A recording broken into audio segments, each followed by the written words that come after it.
নমস্কাৰ স্বাগতম জনাইছো আপুনি চাই আছে লাইভ আৰ ষ্টুডিঅত মই গীতাশ্ৰী যিকোনো মুহূৰ্তত গ্ৰেপ্তাৰ হ'ব পাৰে অসমীয়াক অপমান কৰা তনু শাহী দুলিয়াজান থানা ডিব্ৰুগড় আৰক্ষীৰ অধীক্ষকৰ জেৰাৰ অন্তত স্বাস্থ্য পৰীক্ষাৰ বাবে হাস্পতাললৈ নিয়া হয় তনুক বিএন সিং পেট্ৰল পাম্পত সংঘটিত ঘটনাত অসমীয়াৰ বিৰুদ্ধে বিতৰ্কিত মন্তব্য কৰাৰ অভিযোগত আটক কৰিছিল তনু শাহী ঘৰৰ পৰা আটক কৰি দুলিয়াজান থানালৈ আনি তনুক মাৰাথন জেৰা চলাই আৰক্ষীয়ে অসমীয়াক অপমান কৰাৰ অভিযোগত এজেৱাইচিপিয়ে দাখিল কৰিছিল এজাহাৰ লগতে ৪৮ ঘণ্টাৰ ভিতৰত তনু শাহী গ্ৰেপ্তাৰ কৰাৰ দাবী জনাইছিল এজেৱাইচিপিয়ে এজেৱাইচিপিৰ এজাহাৰৰ ভিত্তিত তনু শাহীক আটক কৰিলে দুলিয়াজান থানাত আৰু বিয়লি ৪ বজাৰ পৰা মাজ নিশালৈকে জেৰা চলায় দুলিয়াজান থানাত ডিব্ৰুগড় আৰক্ষী অধীক্ষকো উপস্থিত হৈ সোধা পোছা কৰে তনু শাহীক বিতৰ্কিত মন্তব্য কৰা তনুৰ বিৰুদ্ধে ৰুজু হৈছে কেইবাটাও গোচৰ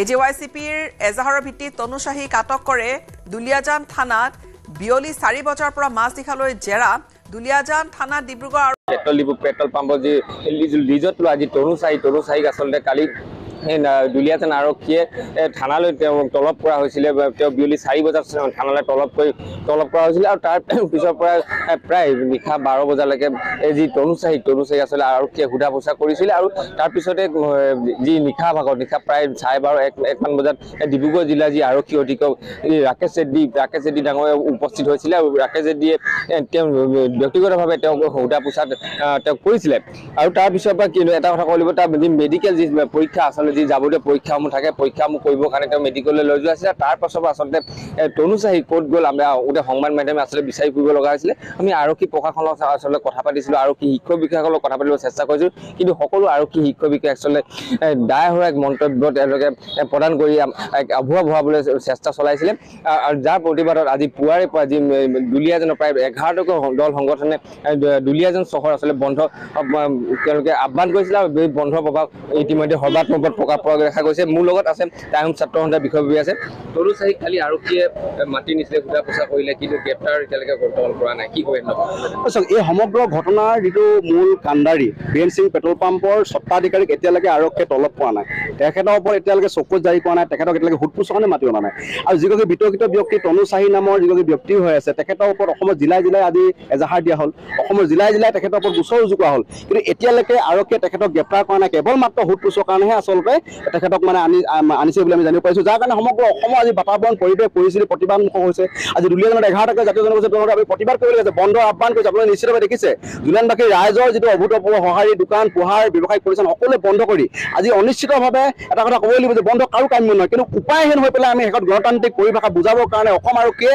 এই গণতান্ত্ৰিক পৰিভাষা বুজি পোৱা উচিত আজি যাৰ কাৰণে এইটো পৰিৱেশ সৃষ্টি হৈছে সেইগৰাকী বিতৰ্কিত ব্যক্তিক জেল হাজতলৈ প্ৰেৰণ কৰিব লাগে আৰু এই বিএন সিং পেট্ৰল পাম্পৰ যি ঘটনা এই ঘটনা উচ্চ পৰ্যায়ত তদন্ত কৰিবৰ কাৰণে আমি দাবী জনাইছোঁ এটা কথা ক'ব লাগিব যি দল সংগঠন দুলিয়াজান হওক বা ডিব্ৰুগড় তিনিচুকীয়া জিলাৰ কেইবাটাও দল সংগঠনে আচলতে প্ৰায় ১০খনৰ অধিক এজাহাৰ আচলতে প্ৰদান কৰা হৈছিল তাৰ পিছতো আচলতে কোনো ধৰণৰ গুৰুত্ব প্ৰদান কৰা নাই আৰক্ষীয়ে মূলত আন প্ৰতিবাদ কৰি আছে কি ক'ব আজিলৈকে তনু শাহীক গ্ৰেপ্তাৰ কৰা নহ'ল এইটোতো পুলিচ প্ৰশাসনৰ আটাইতকৈ দুৰ্বলতাৰ নিদৰ্শন এইটো ইতিমধ্যে আপোনালোকে গম পাইছে পুলিচ প্ৰশাসনে কি কৈছে এটা নীতি লৈছে খেনুক নেহি ৰন্ধা বঢ়া খেনুক দেখি দুৱাৰ মৰা ইতিমধ্যে শংকৰজ্যোতি বৰুৱাৰ ক্ষেত্ৰত আপোনালোকে দেখিলে ৪৮ ঘণ্টাটো বাদ দিয়ক ১২ ঘণ্টা নহওঁতে তেখেতক ধৰি পিছদিনাখন আদালতৰ চৌহদত হেণ্ডকাপ লগাই গোটেই আদালতখন মানে ঘূৰাই ফুৰিছে আৰু এটাই দেখুৱাব বিচাৰিছে আমি লিডাৰ হ'লেও কাকো পাতোঁ কিন্তু পইচা পাতি থকা মানুহ যাৰ ক্ষমতা আছে এতিয়া তনু শাহী গৰাকীক আমি ৪৮ ঘণ্টা সময়সীমা বান্ধি দিছিলোঁ ৪৮ ঘণ্টা সময়সীমা পাৰ হৈ এতিয়া আমাৰ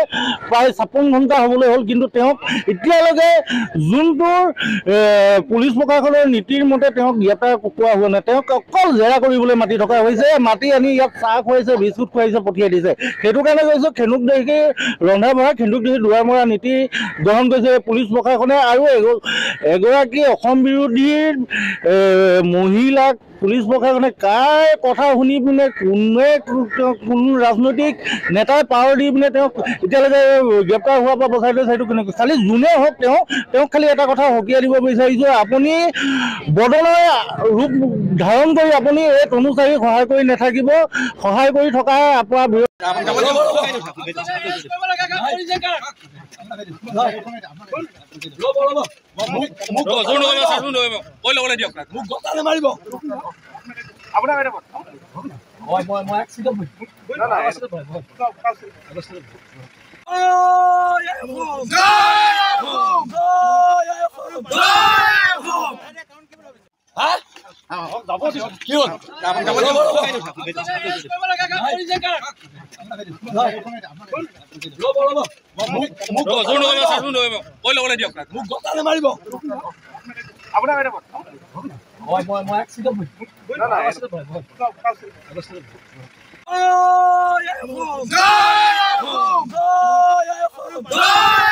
পৰিস্থিতিৰ অৱনতি ঘটাৰ আশংকাত শৃংখল চলিহাক আটক কৰা হৈছে। ডিমৌৰ দিহাজানত ৩৭ নম্বৰ ৰাষ্ট্ৰীয় ঘাইপথত আটক কৰা হৈছে বীৰ লাচিত সেনাৰ প্ৰশাসনিক সচিব শৃংখল চলিহাক। আৰক্ষীয়ে ডিব্ৰুগড় অভিমুখে বৰ্তমান লৈ গৈছে শৃংখল চলিহাক। তনু চাহি নামৰ যুৱতীগৰাকীয়ে ফেচবুক লাইভ যোগে ১৭ মে'ৰ কাণ্ডত ক্ষমা খুজিছিল আৰু সেই ক্ষমা খোজাৰ পিছত হঠাৎ সুৰ সলনি কৰিছিল। ক্ষমা খোজা ভিডিঅ' ফেচবুকৰ পৰা ডিলিট কৰিছিল তনু চাহিয়ে আৰু সেই তনু চাহি গ্ৰেপ্তাৰৰ দাবীৰে সৰব হৈছিল উজনি অসমৰ দল সংগঠন। ১২টাকৈ জাতীয় জনগোষ্ঠীয় সংগঠন একত্ৰিত হৈছিল। এই ঘটনাৰ তীব্ৰ বিৰোধিতা কৰিছিল। তনু চাহিক গ্ৰেপ্তাৰৰ বাবে সময়সীমা বান্ধি দিয়া হৈছিল। এক যুটীয়া সংবাদমেল সম্বোধন কৰি আৰক্ষীৰ ওচৰত দাবী জনাইছিল যে ৭২ ঘণ্টাৰ ভিতৰত তনু চাহিক গ্ৰেপ্তাৰ কৰিব লাগিব। কিন্তু তনু চাহিক গ্ৰেপ্তাৰ নকৰিলে দুলীয়াজান বন্ধৰ ঘোষণা কৰা হৈছিল, য'ত ১২ ঘণ্টীয়া দুলীয়াজান বন্ধৰ সময়সীমা বঢ়াই ২৪ ঘণ্টালৈ বঢ়াই দিয়া হৈছিল। আৰু এনেকুৱা এটা পৰিস্থিতিত যাতে আইন শৃংখলাৰ অৱনতি নঘটে তাৰ প্ৰতি লক্ষ্য ৰাখি শৃংখল চলিহাক আটক কৰা হৈছে। শৃংখল চলিহাক আটক কৰা হৈছে। আটক কৰাৰ মুহূৰ্তত তেওঁ কিছু মন্তব্য কৰিছে। সেই মন্তব্য আমাৰ হাতলৈ আহিছে, আমি সেই মন্তব্য আগবঢ়াম। আমাৰ হাতলৈ সেই মন্তব্য আহিছে, আমি সেই মন্তব্য আগবঢ়াম। তেওঁ যথেষ্ট সৰব হৈ পৰিছে শৃংখল চলিহা।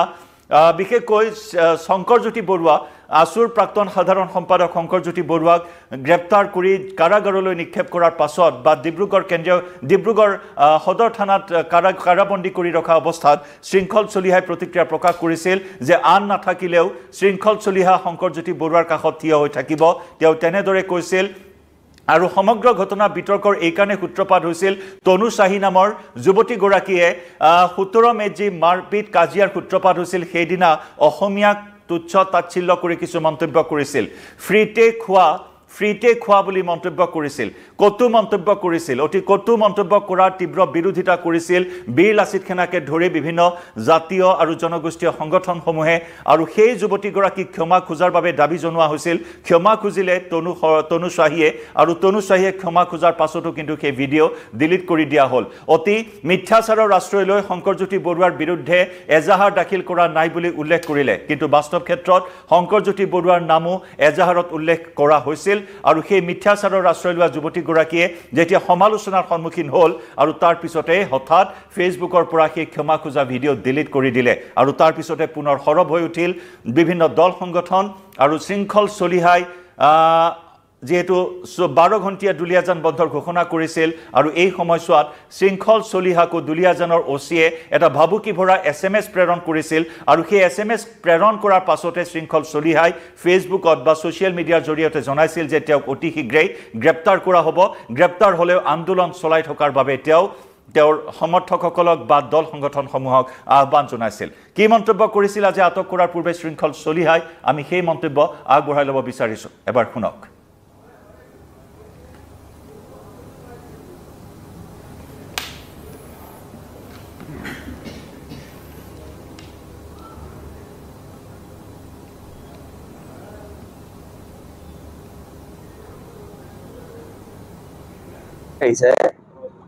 গোটেই আমাৰ ল'ৰাবিলাক এৰেষ্ট কৰিছে।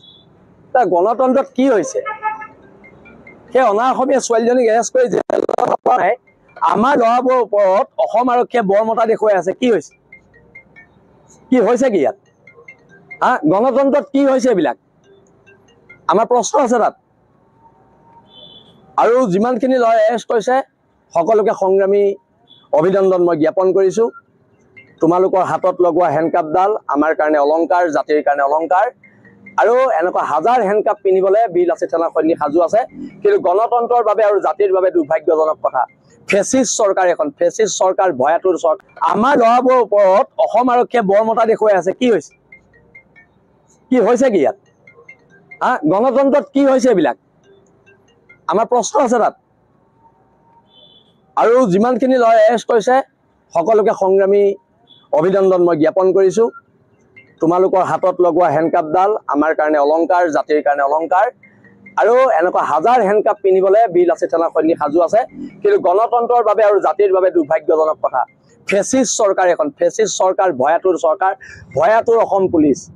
আৰু অসম পুলিচক এটা বস্তু অনুৰোধ জনাইছোঁ, আমাৰ ল'ৰাবিলাকলে প্ৰেম পত্ৰ নপঠিয়াব।